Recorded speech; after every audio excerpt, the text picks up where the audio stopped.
in which case we would need some proof of relevant transactions. If you have purchased a phone from Australia, then please give us a copy of the original receipt and the name of the shop you purchased it from. Are you from Melbourne?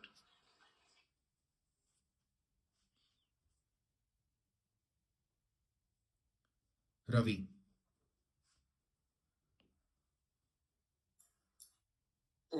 આ મામલામાં તમારે તમારા નકદના પુરાવા આપવા પડશે. શું તમે આ તમારો મોબાઈલ ફોન ઓસ્ટ્રેલિયાથી લીધો હતો? અને જો અહીંથી લીધો હોય તો તમારે તેની ઓરિજિનલ પત્રિકા અસલી પત્રિકા આપવી પડશે. તમે શું મેલબર્નથી છો? થોડું આરામથી બોલો. ઉતાવળમાં છે ને ભૂલો વધારે થઈ ગઈ. અમુક એવા વર્ડ્સ હતા જે તમને આવડે છે છતાંય આપણે ભૂલ કરી બીકોઝ થોડું આપણે ઉતાવળમાં આન્સર આપીએ છીએ. શાંતિથી આન્સર આપો. ઓકે પ્રિન્સ, તમે ટ્રાય કરો, પછી હું હેલ્પ કરાવડાવીશ. આ પરિસ્થિતિમાં તમારે પુરાવા આપવા પડશે તમારા ટ્રાન્ઝેક્શનના અને તમારા વ્યવહારના. અને જો તમે ફોન ઓસ્ટ્રેલિયામાંથી બાય કર્યો હોય તો તમારે તેની રસીદ આપવી પડશે. અને શું તમે મેલબર્નમાં રહો છો?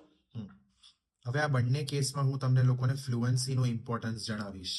કેટલી ઇમ્પોર્ટન્ટ છે ફ્લુઅન્સી, બરાબર? Before that, Himani please answer. તો તમારે આ બાબતમાં એને લાગતા વ્યવહારના પુરાવા આપવા પડશે. અને જો તમે આ ફોન ઓસ્ટ્રેલિયાથી ખરીદ્યો છે તો પછી એને એ ખરીદ્યાની રસીદની નકલ અને જ્યાંથી ખરીદ્યો છે તે દુકાનનું નામ તમે અમને આપો. અને શું તમે મેલબર્નથી છો? પરફેક્ટ, બરાબર. આને કહેવાય પરફેક્ટ ફ્લુઅન્સી. ફ્લુઅન્સી એટલે સ્પીડ નહીં, બરાબર? આમના કરતા સહેજ ઓછી બી સ્પીડમાં બોલ્યા હોત તો બી માર્ક્સ એટલા જ મળશે. ફ્લુઅન્સી ઇઝ નોટ કેટલું ફાસ્ટ બોલ્યા. ફ્લુઅન્સી ઇઝ તમે કેટલું અટકીને બોલો છો. ઓકે, તમે ઘરે જ્યારે ગુજરાતી બોલો છો ફેમિલીમાં તો તમે અટકીને બોલો છો એક વર્ડ પછી? ના, તમે ફ્લુએન્ટલી બોલો છો. એક આખો વાક્ય પતાવો પછી તમે પોઝ લો છો, રાઈટ? એટલે આપણે ઘરે પણ બોલીએ તો આપણે કઈ રીતે બોલીએ એ રીતે અહીંયા આન્સરમાં બોલવાનું. That is called fluency. Okay, because we have to talk like a native speaker. Native speaker એટલે તમે ઘરે કઈ રીતે ગુજરાતી બોલો છો એ રીતે તમારે બોલવી પડે અહીંયા એક્ઝામમાં. જો તમે એ રીતે ના બોલો અને અટકીને બોલો તો દરેક સેગમેન્ટમાં ફ્લુઅન્સીના માર્ક્સ કપાય. Every segment.